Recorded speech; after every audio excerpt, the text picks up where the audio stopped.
സുഗമോദേവി സീരിയലിന്റെ ഇന്നത്തെ episode detailed promo റിവ്യൂയിലേക്ക് എല്ലാവർക്കും സ്വാഗതം. അങ്ങനെ ശാരികയാണെങ്കിൽ ഇസബല്ലയിൽ നിന്നും കെവിനിൽ നിന്നും ആ ഞെട്ടിക്കുന്ന സത്യങ്ങൾ തിരിച്ചറിയാണ്. അതായത് ഋഷി മരിച്ചിട്ടില്ല എന്നും ഈ ഐസക് എന്ന് പറയുന്ന ഇസബല്ലയുടെ പാപ്പനാണെന്നും നന്ദനെ കൊടുക്കാൻ വേണ്ടിയിട്ടുള്ള ചതികളായിരുന്നു ഇതൊക്കെ തന്നെയെന്നും അതിനുശേഷം വേഗം തന്നെ ദേവികയെ വീട്ടിലേക്ക് വിളിച്ചു വരുത്തുന്നുണ്ട്. കാര്യങ്ങളൊക്കെ ദേവിയോടായിട്ട് പറയുന്നു. ദേവിയാണെങ്കിൽ ഇതൊക്കെ കേട്ട് ഒരു നിമിഷം പോലും അവിടെ നിൽക്കാതെ വേഗം തന്നെ ചന്ദ്രോത്ത് വീട്ടിലേക്ക് പോവുകയാണ്. അവിടെ വെച്ച് എല്ലാ സത്യങ്ങളും പ്രഭാവതിയോടും സിദ്ധാർത്ഥനോടും ഒക്കെ തന്നെ പറയുന്നു.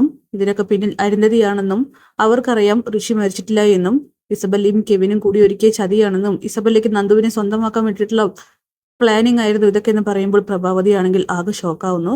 ശേഷം സിദ്ധാർത്ഥനാണെങ്കിൽ പ്രഭാവതിയെ കുറ്റപ്പെടുത്തുന്നുണ്ട്. ഇപ്പൊ എങ്ങനെയുണ്ട്, മകന്റെ മണ്ടത്തരങ്ങൾക്കെല്ലാം കൂട്ടുനിന്നിട്ട് ഇപ്പോ ചതി പുറത്തു വന്നില്ലേ എന്നൊക്കെ ചോദിക്കുമ്പോൾ പ്രഭയാണെങ്കിൽ ഒന്നും വേണ്ടുന്നില്ല.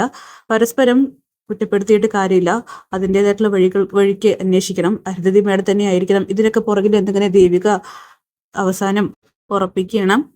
അങ്ങനെ ഋഷിക്കാണെങ്കിൽ പ്രകാശ് എന്തിനാണ് തന്നെ ഇങ്ങോട്ട് കൊണ്ടുവന്നതെന്നുള്ള സത്യം അറിയുന്നില്ല.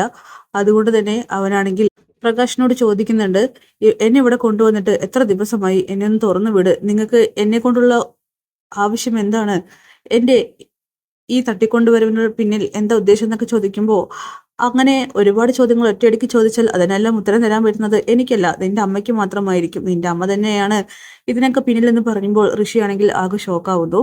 അങ്ങനെ പ്രകാശ് ആണെങ്കിൽ പലതും തീരുമാനിച്ചുറപ്പിച്ചുകൊണ്ട് തന്നെയാണ് മുന്നോട്ട് പോകുന്നത്. എന്തോ ഒരു വലിയ രഹസ്യം പ്രകാശം മറച്ചു വെക്കുന്നുണ്ട്.